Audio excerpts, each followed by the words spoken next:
Hello GP rating बच्चों, आज की इस वीडियो में मैं काफी इंपॉर्टेंट डाउट क्लियर करने जा रहा हूं जो जीपी रेटिंग स्टूडेंट्स के लिए बनी हुई है आज के टाइम में कि सर एससीआई ज्वाइन करनी चाहिए या नहीं।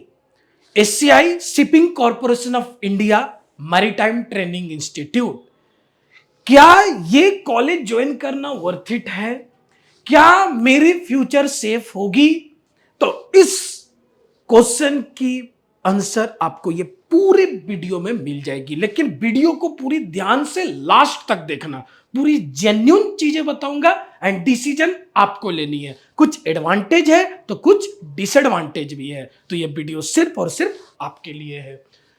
जीपीआर एससीआई एमटीआई, इसकी मिनिमम एलिजिबिलिटी क्राइटेरिया 10th है, मींस 12th वाले भी दे सकते हैं, आईटीआई वाले भी दे सकते हैं। 10th 12th आईटीआई दे सकते हैं विद मिनिमम परसेंटेज के साथ। ये आप इनकी वेबसाइट में जाकर विजिट कर सकते हो या हमारी टीम को कॉल करके पूछ सकते हो। आपको पूरी फ्री काउंसलिंग हम लोग प्रोवाइड कर रहे होते हैं।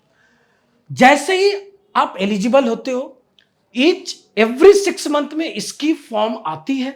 इसकी एक स्टैंडर्ड एग्जामिनेशन इंटरव्यू होती है एंड मैं मानता हूं पूरी जीपी रेटिंग प्रोसेस में one of the best standard examination interview process SCI follow करती है। यहां पर मैं एससीआई को 10 आउट ऑफ 10 दूंगा। अब मैं बात करता हूं, आपने रिटन एग्जाम्स निकाला, आपने इंटरव्यू निकाला, आपने मेडिकल भी क्वालिफाई कर लिया, अब आप जाते हो 6 मंथ की जीपी रेटिंग ट्रेनिंग प्रोग्राम में। अब 6 महीने के ट्रेनिंग प्रोग्राम में आपको बेसिक्स एचटीसीडब्ल्यू की कोर्सेज कराया जाता है, एमईके जीएस के जो शिपिंग रिलेटेड सब्जेक्ट्स हैं वो आपको पढ़ाए जाते हैं। उसके बाद आपको जहाज में भेजा जाएगा। मतलब अभी तक सबसे बिगेस्ट एडवांटेज क्या मिली एससीआई में आपको? अपने एग्जाम्स इंटरव्यू क्लियर करने के बाद आपको 12 महीने की वो लोग सेलिंग करवाएंगे। मतलब आप 12 मंथ के लिए आप एससीआई में as a GP rating wiper और ट्रेनी वाइपर और ओएस और ट्रेनी ओएस वर्क कर रहे होंगे। जैसे ही आप अपनी 12 महीने की सेलिंग पीरियड कंप्लीट करते हो, सेलिंग पीरियड मतलब आप जहाज की सर्विस कंप्लीट करते हो और जब आप लैंड में आते हो तो अब यहां पर एससीआई आपको बोलता है कि अब आपको एनसीबी सेकेंड मेट की एग्जाम्स एंड ओरल्स क्लियर करनी है। एग्जाम्स एंड ओरल क्लियर करनी है। यहां तक तो मैं मानता हूं कि सभी लोगों को समझ में आ गई होगी, बहुत ही बेसिक्स फंडामेंटल थिंग है। अब ये एनसीबी सेकेंड मेट एग्जाम्स क्या होता है भाई? एनसीबी मतलब होता है कोस्टल वेसल्स। क्लियर? आप इंडिया के विद इन सेल करोगे, लेकिन कब? चलो ये भी सही है कि आप इंडिया के विद इन सेल करोगे, इसमें भी चलो बहुत बड़ी इशू नहीं है, लेकिन कब? जब आप सेकेंड मेट की एग्जाम निकाल लोगे तब। अब बच्चों ये सेकेंड मेट क्या होता है? सेकेंड मेट वो होता है, आप अगर मर्चेंट नेवी की रिसर्च कर रहे हो तो आपने देखा होगा एक ऑफिसर रैंक होता है और एक रेटिंग रैंक होता है। तो जो डेक ऑफिसर में जो ऑफिसर रैंक जैसे 3rd ऑफिसर्स होते हैं, इंजन डिपार्टमेंट में अगर क्लास 4 की अगर मैं बात करूं तो 4th इंजीनियर होते हैं। तो यहां पर सेकेंड मेट मतलब बच्चों आप 3rd ऑफिसर बनकर जाओगे जहाज में, लेकिन कब? पॉइंट यहां समझने की कोशिश करो। जब आप एनसीबी सेकेंड मैट की एग्जाम्स एंड ओरल पास कर जाओगे तब। मैं ये भी नहीं बोलूंगा कि ये एग्जाम्स एंड ओरल बिल्कुल ही पास नहीं कर पाओगे। यस, इसकी अच्छी खासी पासिंग रेट भी है, मैं यहां पर भी एग्री करता हूं, लेकिन यहां पर एक कंडीशन है। यहां पर एक सिंपल कंडीशन है कि आपको 12 महीने के बाद एनसीबी की एग्जाम देनी है, तभी आप वापस डायरेक्ट 3rd ऑफिसर और ट्रेनी 3rd ऑफिसर बन के जाओगे। 100% सैलरी अच्छी खासी इंक्रीज हो रही है। अगर मैं बात करूं जो भारत के बाहर जहाज जाते हैं, जैसे अगर मैं बात करूं फॉरेन गोइंग वेसल्स, अगर उसमें 3rd ऑफिसर को 1,20,000 से 1,25,000 1,50,000 महीना मिल रहा है, तो यहां पर आपकी महीने 75,000 टू हो सकता है 85-90,000 तक जा सकती है। तो ये भी कोई छोटी अमाउंट नहीं है, अच्छी अमाउंट है।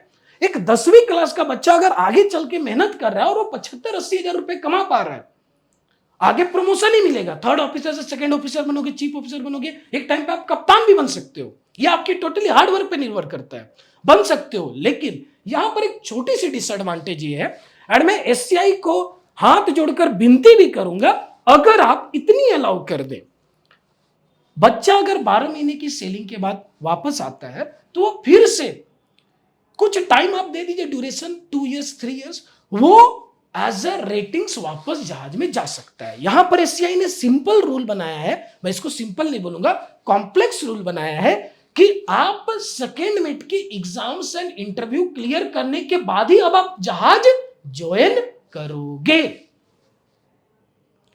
तो ये एक डिसएडवांटेज है।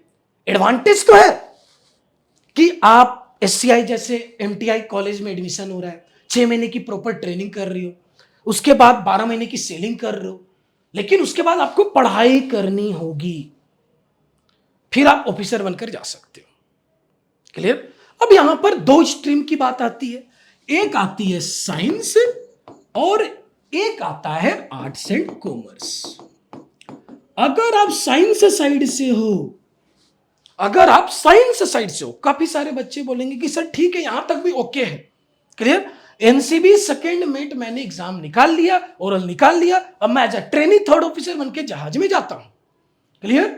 अब आप डिपेंड करता है आप साइंस से हो या आर्ट्स और कॉमर्स से हो।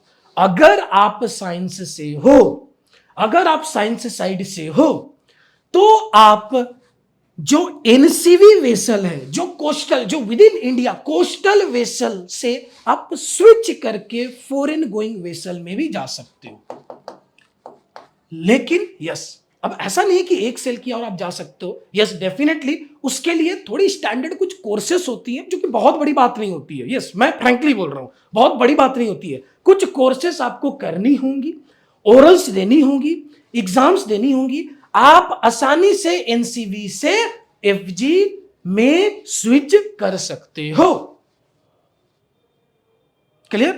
अब अगर मैं बात करूं आर्ट्स और कॉमर्स बैकग्राउंड, अभी तक एज पर जहां तक मेरी अंडरस्टैंडिंग है, जहां तक मैं समझ पा रहा हूं, आर्ट्स एंड कॉमर्स की अगर मैं बात करूं तो ये स्टूडेंट ऑफिसर तो बन जाएंगे।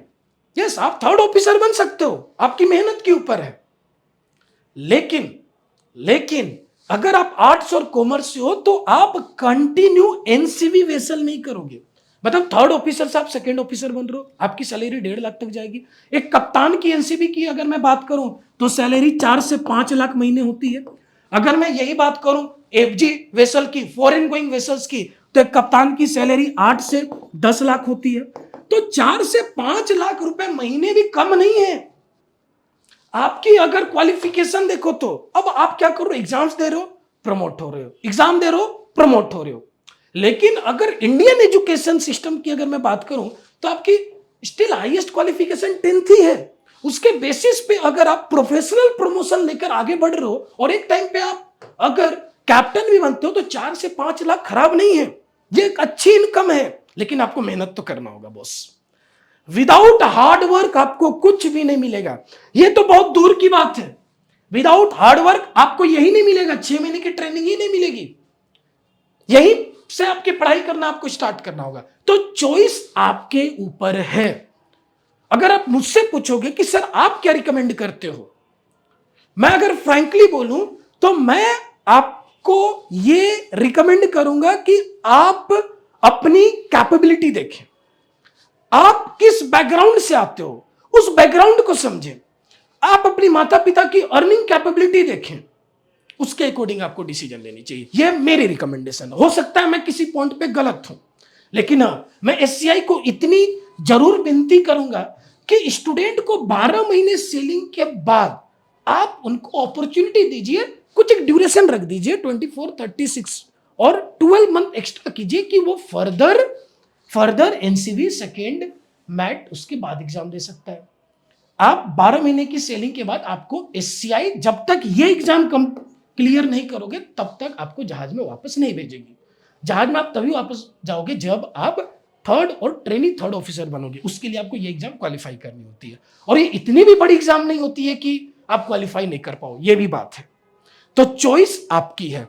अब यहां पर भी आपको इन्वेस्टमेंट होती है, ऐसा नहीं है कि ये फ्री ऑफ कॉस्ट होगा, यहां पर भी इन्वेस्टमेंट 2 से 2.5 लाख रुपए आपके लग सकती है, या मिनिमम मान के चलो 1,70,75,000 तो लगेगी ही लगेगी। यहां पर भी ऑफिसर्स के एग्जाम देने में, किसी भी आप ऑफिसर लेवल की एग्जाम देते हो इंडिया में, चाहे आप ऑफिसर रैंकिंग की अगर मरीन इंजीनियर की बात कर लो, या एफजी गोइंग वेसल्स की अगर आप different third officer mean second mate, MEO class 4, ये सब क्या है, प्रमोशनल एग्जाम है, आपको 1,00,000 1.5 लाख तो लग ही जाते हैं। डिफरेंट काफी कोर्सेस होते हैं, ट्रैवलिंग एक्सपेंस रहती है, बाहर ठहर रहे हो, रुक रहे हो, ये सब मिलाकर पैसे लगेंगे। तो कहीं ना कहीं थोड़ी फाइनेंशियल आपको स्ट्रॉन्ग भी रखनी है खुद को। क्लियर? तो ये पूरी जीपीआर एससीआई एमटीआई की सिस्टम है। अगर आपको कुछ भी डाउट है तो आप नीचे दिए गए नंबर पे कॉल कर सकते हैं। एक अपॉर्चुनिटी अच्छी भी है और एक साइड थोड़ी डिसएडवांटेज भी है, लेकिन अगर अपने आप पे बिलीव रखोगे तो शायद डेफिनेटली ये भी कर जाओगे। बट एक थोड़ी गैप है जहां पर कहीं ना कहीं मुझे वो गैप परेशान कर रही है कि 12 मंथ के बाद आप एनसीवी सेकेंड मेड दोगे तभी आपको एससीआई वापस बुलाएगी। ये एक रियलिटी है जीपीआर एससीआई एमटीआई की। तो चॉइस बच्चों आपके ऊपर है। मैं एक आपका मेंटर हूं, आपको सही दिशा दिखा सकता हूं, आपको सही गाइडेंस प्रोवाइड कर सकता हूं। Wish you all the best. कोई भी किसी भी तरह का डाउट हो नीचे दिए गए नंबर पे कॉल करें, हमारी टीम आपको free guidance free counselling provide करेगी। Wish you all the best. Thank you.